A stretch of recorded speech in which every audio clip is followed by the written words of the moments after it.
The storm hammered Kepler-7's harbor district with sheets of copper-colored rain, each drop carrying the metallic taste of the planet's mineral-rich atmosphere. Through the industrial maze of shipping containers and fabrication units, alone, figure moved with careful purpose, her dark cloak pulled tight against the downpour. Mira pressed herself against the corrugated wall of a storage facility, catching her breath. Her pale green skin glistened with moisture, and the delicate gill slits along her neck fluttered with each labored inhale. 3 days of hiding, 3 days of running from the consortium hunters who'd marked her as a fugitive, her crime, refusing to surrender the quantum encryption codes that could unlock her people's most sacred archives. The warm glow spilling from a workshop window caught her attention. Through rain-streaked glass, she glimpsed a human bent over a workbench, his weathered hands assembling some intricate mechanism. Tool racks lined the walls, and half-finished projects cluttered every available surface. Steam rose from a cup beside his elbow, promising warmth she hadn't felt in days. Tobias Reeves paused in his work, sensing eyes upon him. At 52, the former ship engineer had grown accustomed to solitude in his little repair shop, fixing everything from atmospheric processors to broken hearts, metaphorically speaking. His graying beard couldn't hide the kind lines around his eyes, earned from years of helping stranded travelers and desperate souls. He looked up to see a figure standing in his doorway, water pooling at her feet. Mira's hood had fallen back, revealing features that marked her as Aquarian: the webbed fingers, the luminous silver eyes, the intricate patterns of bioluminescent freckles across her cheekbones that pulsed faintly with her heartbeat. "Storm's getting worse," she said simply, her voice carrying the musical undertones typical of her species. "I have nowhere else to go." Tobias set down his calibrator and wiped his hands on a stained rag. He'd seen enough refugees pass through Kepler-7 to recognize desperation wrapped in dignity. "You're bleeding," he observed, noting the dark stain spreading through her cloak at the shoulder. "Troll drone caught me at the spaceport," Mira admitted. "I need to keep moving, but ... She swayed slightly, exhaustion finally overtaking adrenaline. Without hesitation, Tobias crossed to her, steadying her with a gentle hand on her uninjured arm. "Moving can wait until you're not about to collapse. Come on." He guided her to the small living area behind his workshop, compact space containing a narrow bed, kitchenette, and a heating unit that hummed with comforting warmth. Mira sank into the single chair, her silver eyes taking in the organized chaos of technical manuals, half-empty coffee cups, and the soft glow of status lights from various devices. "I can pay," she said quickly, reaching for the data pad secured at her hip. "I have technical schematics, star charts, things you could trade." "Later," Tobias interrupted, filling an electric kettle with water. "First we get you warm and patch up that shoulder. Then you can tell me what kind of trouble followed you here." As he moved about the small space with practiced efficiency, Mira felt something unfamiliar settling in her chest. Not the sharp anxiety that had driven her for weeks, but something softer. Something that might, in time, be called hope. The storm continued to rage outside. But for the first time in longer than she could remember, Mira wasn't running toward an uncertain tomorrow. She was simply sitting still, letting warmth seep back into her bones, while a stranger showed her kindness with no expectation of return. Perhaps this was what her grandmother had meant when she spoke of finding harbor, not just shelter from the storm, but a place where you could finally stop pretending to be stronger than you were. The lighthouse on Tethys cast its beam across churning methane seas, a solitary beacon on the moon's most desolate coast. Henrik Solberg had manned this station for 8 years, content with the rhythmic pulse of the light and the endless expanse of amber waves. At 36, he'd grown to prefer the company of stars to people, till the night someone came stumbling up his rocky path. Zara collapsed against his reinforced door just as the moon's twin suns began their descent toward the horizon. Breathing came in ragged gasps, the iridescent patches along her temples, marking her mixed Altarian heritage, flickered weakly like dying embers. Blood seeped through makeshift bandages, wrapped around her ribs. Henrik found her there when he stepped outside to check the beacon's exterior housing. She looked up at him with eyes that shifted between human brown and Altarian gold, depending. "On the angle of light, please," she whispered. "They're hunting me?" "Who's hunting you?" Henrik asked. But even as the words left his mouth, he was already helping her to her feet.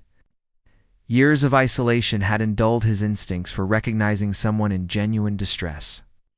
The Purity Coalition Zara managed as he guided her inside the lighthouse's circular base.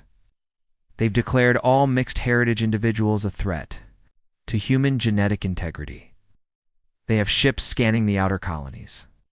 Henrik settled her onto his small couch, noting the professional quality of her survival gear and the navigator's compass, tattooed on her inner wrist a mark of the Stellar Pilots Guild.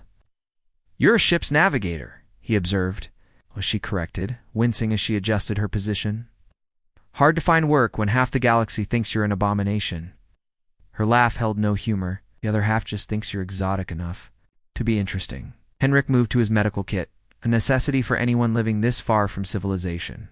"I don't think either of those things," he said simply, returning with antiseptic and fresh bandages. "I think you're hurt and need help." As he worked to clean her wounds, Zara studied his weathered face. Henrik moved with the careful precision of someone accustomed to working alone, his weathered hands gentle despite their size. The lighthouse's interior reflected its keeper's methodical nature, everything in its place. Charts and weather logs neatly stacked, maintenance schedules posted with military precision. "Why do you stay out here alone?" she asked. Henrik paused in his ministrations. "Same reason you ended up at my door, I imagine. Sometimes it's easier to disappear than to keep fighting a world that doesn't want you as you are." "What are you disappearing from?" "Military discharge. Dishonorable for refusing to participate in the Titan mining conflicts. Turns out having a conscience is a career-limiting condition." He secured the last bandage he should hold, but you need rest. The couch pulls out into a bed. Zara caught his wrist as he started to turn away. "I have something to offer in return," she said. "Your navigation chart's there 15 years out of date. The methane currents have shifted since the last geological survey. I've been tracking the new patterns for months. I could update your star charts, help you establish better supply run coordinates with the mainland." Henrik looked down at her, hand on his wrist, the first human contact he'd experienced in months that wasn't purely functional. "You don't owe me anything for basic decency," he said. "It's not about debt," Zara replied, her dual-colored eyes steady on his. "It's about contribution. I've spent too many years being seen as either a burden or a curiosity. You're offering me safety, but I want to offer value." Over the following days, they established a routine. Zara worked on updating Henrik's charts while he maintained the lighthouse operations. Their conversations grew longer, moving from practical matters to personal histories. She told him about growing up between two worlds, never fully accepted by either. He shared stories of his military service, of the moment he'd chosen conscience over career. "You could have stayed," Zara said one evening, as they watched Tethys's binary sunset paint the methane seas in shades of copper and gold. "Found another posting. Kept serving." Could have, Henrik agreed. "But some lines, once you cross them, change who you are. I chose to remain myself rather than become who they wanted me to be." Zara nodded, understanding flowing between them, like the lighthouse beam across dark waters. "That's why I ran. Not just from the Coalition, but from everyone who wanted to define me by their fears or fantasies." As the beam swept overhead in its eternal rotation, both refugees from different kinds of persecution found something unexpected in their shared solitude, not just safety, but recognition. For the first time in years, neither felt like they were hiding who they were. Dr. Gabriel Cross had been stitching up miners and patching plasma burns for 12 years on Series 9. Long enough to recognize when someone was dying badly. The void-born woman who'd collapsed outside his clinic was doing exactly that her dark. Purple skin had taken on an ashen pallor, and the complex geometric tattoos covering her arms flickered weakly like failing circuit boards. Nyx struggled against unconsciousness as Gabriel lifted her onto his examination table. Her species was rarely seen in the Outer Rim, and never this far from their shadow ships. Voidborn were known for their advanced biotechnology and their ability to survive in the vacuum of space. But this one was clearly beyond her limits. Combat wounds, Gabriel muttered, cataloging injuries through her form-fitting tactical suit. Plasma burns, accelerated healing scars, and ... He paused, noting the neural interface ports at the base of her skull. Military-grade augmentations. What the hell were you running from? Nyx's eyes flickered open solid black with no visible iris, designed for seeing in the depths of space. Not running from, she whispered, her voice carrying the harmonic undertones of her people. Running to. Sanctuary protocols, ... engaged. Gabriel had heard whispers of sanctuary protocols, insentient. Voidborn codes that compelled their warriors to seek neutral ground when facing impossible odds. Whatever had driven this woman to his doorstep must have been catastrophic. Well, you found it, he said, beginning to cut away the damaged sections of her suit. I'm Gabriel. It's my clinic. And as long as you're here, you're under medical protection. As he worked, Nyx studied the human tending her wounds.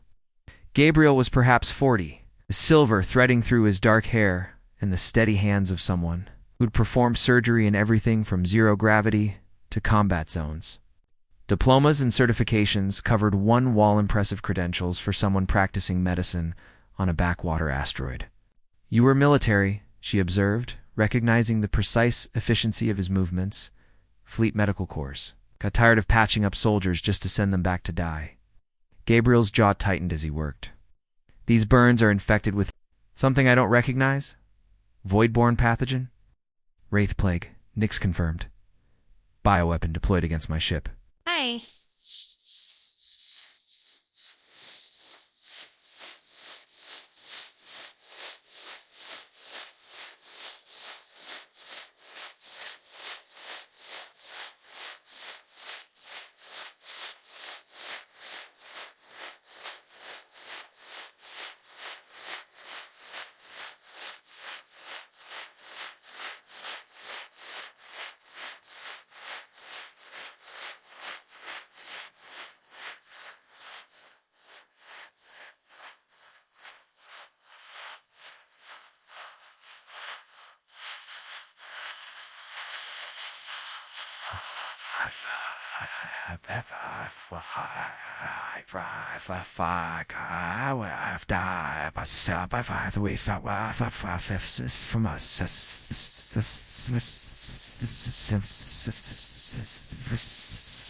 The geometric patterns on her skin pulsed brighter for a moment, a sign of emotional distress in her species. Gabriel's hands never paused, but his expression darkened. The Wraith Plague was banned by 3 separate galactic conventions. Deployed it. My own command structure. Nyx's voice carried layers of betrayal and grief. We discovered they were using our exploration missions to plant surveillance networks in civilian territories. When we refused to continue, they decided to eliminate the witnesses. The admission hung in the recycled air between them. Gabriel had seen enough war to recognize the particular kind of exhaustion that came from being betrayed by those you'd served. So you came here, he said simply. Voidborn healing chambers are biological. The plague corrupts them, turns healing into accelerated death. Nyx watched Gabriel prepare an IV line with practiced skill. Your technology is different. Mechanical. It might work where mine cannot. Over the next several days, Gabriel fought to save her life with a combination of human medicine and carefully adapted voidborn biotechnology that Nyx guided him through. She proved to be remarkably knowledgeable about xenobiology, having served as her squadron's field medic before everything went wrong. Your techniques are inefficient but thorough, she observed on the 3rd day, finally able to sit up without assistance. Humans approach healing like engineers rather than artists. Engineers keep people alive, Gabriel replied, checking her for placement. Artists create beauty. Out here, I'll take functional over elegant. Perhaps that's why it's working. Nyx flexed her fingers, watching the tattoos along her arms brighten to their normal intensity. My people integrate technology so deeply with biology that corruption spreads through both systems. Your separation prevents cascade failures. As her strength returned, Nix began assisting with other patients, miners with lung damage, traders with radiation sickness, the occasional victim of bar fights. Her knowledge of non-human biology proved invaluable, and Gabriel found himself learning more about xenomedicine in days than he had in years of solo practice. "You don't have to stay," he told her one evening as they cataloged medical supplies. "The plague is gone. You're healed." Nix paused in her inventory work, her black eyes reflecting the clinic's fluorescent lighting. "Where would I go? Ship is destroyed, my squadron dead, my command structure corrupted. I am a warrior without a war, a healer without a home." Gabriel looked around his small clinic hat, the mismatched equipment, the jury-rigged systems, a stack of unpaid invoices from patients who couldn't afford treatment.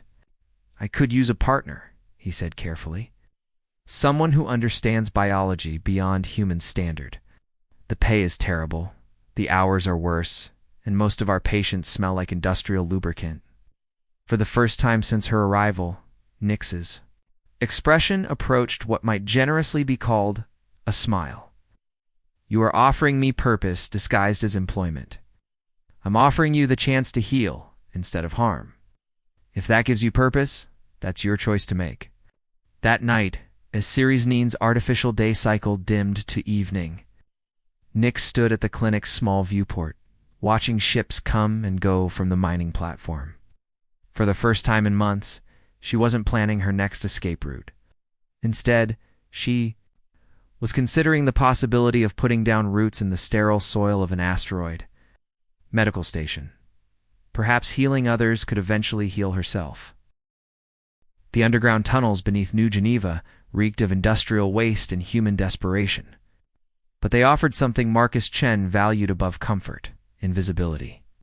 His hidden sanctuary, carved from an abandoned transit station, 3 levels below the city's slums, had sheltered 12 refugees over the past 2 years.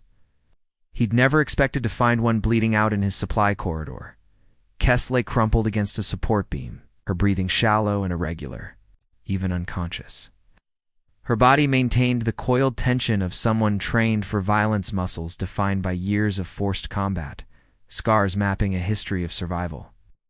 The collar around her throat marked her as property of the gladiator syndicates, though its control circuits had been brutally torn away. Marcus approached carefully, recognizing the hypervigilance that would snap her awake at the slightest wrong move. At 45, the former colonial defense sergeant knew trauma when he saw it. He had lived with his own version for 8 years since his unit's massacre on Proxima B. "Easy," he murmured, as her eyes flew open, pale blue, alert, scanning for threats. "You're safe. This is neutral ground." Kess tried to sit up and immediately collapsed back, her hand pressed to her ribs. "Where am I? Underground sanctuary. Level 3. Beneath New Geneva's industrial district. Nobody finds this place unless I want them to." Marcus kept his distance, hands visible. "Marcus, pulled you out of the maintenance shaft about 6 hours ago. The collar," Kess said, her voice hoarse. "Did you remove it?" "Found you that way. Messy job, but effective. Whoever did it knew what they were doing." Marcus gestured to a small table loaded with medical supplies. "You've lost a lot of blood. I need to examine those wounds, but I won't touch you without permission." Something flickered across Kess's expression: surprise, maybe relief. "You're asking?" "Always. It's a rule here." As Marcus worked to clean and dress her injuries, Kess studied her surroundings. The converted station showed signs of careful engineering: hydroponics gardens, providing fresh food.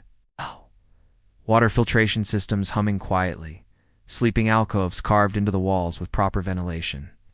Everything spoke of permanent habitation rather than temporary hiding. "How many people live here?" she asked. "Varies. Right now, it's just me and occasional guests who need a place to recover." Marcus secured a bandage around her ribs. "You're welcome to stay until you decide where to go next." "I don't have anywhere to go," Kess admitted. "Syndicates own everything above ground. Even if they didn't, I don't know how to be anything except a fighter." Marcus paused in his ministrations. "Being a fighter isn't the same as being a killer. Fighters protect things. Killers destroy them. What's the difference when you're forced to kill for entertainment? The difference is, You survived with enough of your humanity intact to ask that question. Marcus met her eyes steadily. I've seen what the syndicates do to their fighters. The fact that you escaped tells me you never stopped being a person, even when they tried to turn you into a weapon.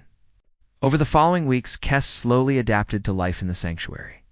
Marcus gave her space, but made clear she was welcome to participate in maintaining their hidden refuge. She proved remarkably adept at mechanical repairs, her precise movements. Translating well from combat to engineering, you could have been a technician.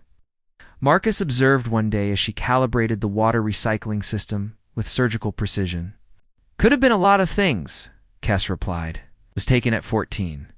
Sometimes I wonder who I might have become. He still can become her. Age doesn't disqualify possibility. Their conversations grew longer as trust developed, Kes learned. About Marcus's military service, his struggles with survivor's guilt after losing his entire unit to corporate warfare.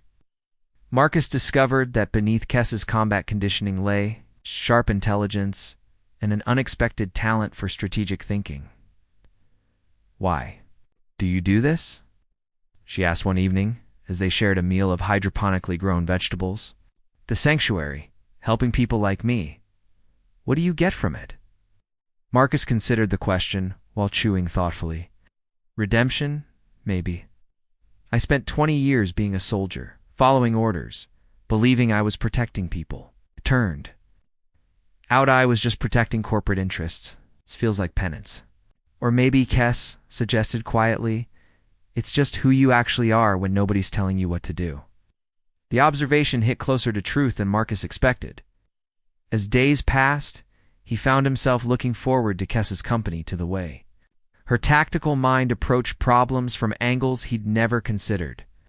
She, in turn, began to relax her constant vigilance, allowing herself moments of genuine laughter. I dream sometimes, she confided one night as they worked on expanding the sanctuary's power grid, about what it would be like to choose my own battles, to fight for something I believe in rather than someone else's profit. What would you fight for? Marcus asked. Kes looked around the sanctuary at the gardens they'd cultivated, the safe spaces they'd created, the refuge they'd built from nothing. This, she said simply. Places like this. People who need them. That night, as artificial day cycles dimmed to evening simulation, both refugees from different kinds of violence began to imagine something unprecedented in their experiences, a future built on their own terms. Defended by their own choices, shared with someone who understood the cost of survival. The message arrived through channels so encrypted that Vera Blackwood almost deleted it as spam. Former diplomatic attaché, current exile hiding in the archives beneath Luna Station's oldest sector. She'd grown cautious about unexpected communications, but the sender's credentials checked out Dr. Gabriel Cross. Series 9 medical facility, and the message itself was intriguingly cryptic. Mutual friends suggest you might be interested in a more permanent arrangement. Coordinates attached. Julian Hayes looked up from his restoration work as Vera materialized in the archive's main chamber, datapad in hand. At 63, the head archivist had spent 4 decades preserving humanity's scattered history, but in the past year had found himself more interested in preserving humanity's scattered refugees. His archives had become an unofficial way station for people society preferred to forget. Someone wants to meet, Vera announced, her politician's training, unable to completely mask her curiosity. Dr. Cross sent coordinates for a location in the Kepler 7 system. Gabriel. Julian set down his preservation tools with careful precision. I know that name. He's been treating a void-born refugee former military medic named Nix. If he's reaching out through diplomatic channels, something significant must be developing. Within days, an unlikely convoy began converging on the coordinates Gabriel had provided, a decommissioned orbital platform in Kepler 7's asteroid belt. Tobias arrived first in his modified cargo hauler, with Mira serving as navigator. Their relationship had evolved from refugee and host to genuine partnership, her technical expertise complementing his practical engineering skills perfectly. Henrik's lighthouse tender came next, its long-range modifications courtesy of Zar's navigation. Expertise. The mixed heritage pilot had proven invaluable. not just for chart updates, but for her ability to find safe passage through increasingly hostile space. Her dual nature, once a source of persecution, had become their greatest asset for moving undetected. Gabriel and Nix approached in a medical transport, its cargo bay filled with supplies for the other refugees they'd begun treating across the Outer Rim. Their mobile clinic had become legendary among the dispossessed Talians and humans alike. Seeking medical care without questions or judgment, Marcus and Kess arrived last. Their underground sanctuary network having expanded to include 3 separate locations beneath New Geneva. Their experience with hidden infrastructure had proven essential for maintaining secure communications between the scattered groups. The abandoned platform's central hub had been modified into a meeting space, its viewports offering panoramic views of the asteroid field's slow dance. As the 8 refugees gathered around a salvaged conference table, an electric sense of possibility filled the recycled air. "We're all here for the same reason," Vera began, her diplomatic training taking over. "We're tired of running, tired of hiding, tired of pretending we don't exist. But more than that, we've each found something worth protecting. The question," added Julian, "is whether we can build something sustainable together." Myra spread holographic displays across the table, technical specifications, resource assessments, defensive capabilities. This platform could be completely renovated. Independent life support, manufacturing capabilities, even agricultural modules. It could be entirely self-sufficient, hidden in the asteroid field, protected by natural camouflage, Zara continued, her navigator's instincts mapping possibilities. "I could establish safe shipping routes, maintain supply chains with other refugee networks. We'd need medical facilities," Gabriel noted. "Not just for ourselves, but for others who find us. Word spreads in the underground, people know where to look for help." "And security," Marcus added, his tactical mind already assessing defensive positions. "Not just physical barriers, but information security, communication protocols." Kess has ideas about distributed networks that could keep us invisible to surveillance systems. Henrik, ever practical, studied the platform's structural integrity reports. Power generation, waste management, environmental controls, all manageable with proper engineering, could make this place truly livable. "More than livable," Nix observed, her enhanced senses detecting the subtle harmonics of the platform's bones. "This place has good resonance. Voidborn engineering could integrate with human technology here, create something neither species could build alone." As they talked through the night cycle, mapping possibilities and addressing challenges, something remarkable emerged. Each person's specific skills, born from their unique forms of displacement, fitted together like puzzle pieces. Their exile had forced them to become precisely what this ambitious project needed. "We're not just building a refuge," Vera realized, as dawn simulation began filtering through the viewports. "We're building proof that society's outcasts can create something better than what cast them out." Julian smiled, his archivist's perspective, recognizing a moment worth preserving. "Then let's make sure future historians have something worth recording." Months later, the platform hummed with life. Gardens flourished under Mira's environmental expertise. Refugees found healing in Gabriel and Nix's expanded medical bay. Marcus and Kess trained security volunteers in protection without aggression. Henrik maintained systems that kept them invisible to hostile sensors, while Zara guided supply ships through ever-shifting safe routes. Vera established diplomatic contact with other refugee enclaves, while Julian documented their growing communities. A remarkable story. They called it Haven Station, not because it was perfect, but because it was theirs. Built by choice, defended by conviction. Populated by people who had refused to disappear when the universe preferred them invisible. As Vera stood at the observation deck one evening, watching new arrivals dock with supplies and hope in equal measure, she reflected on an unexpected truth. Sometimes the best homes are built not from where you came from, but from who you choose to become along the way.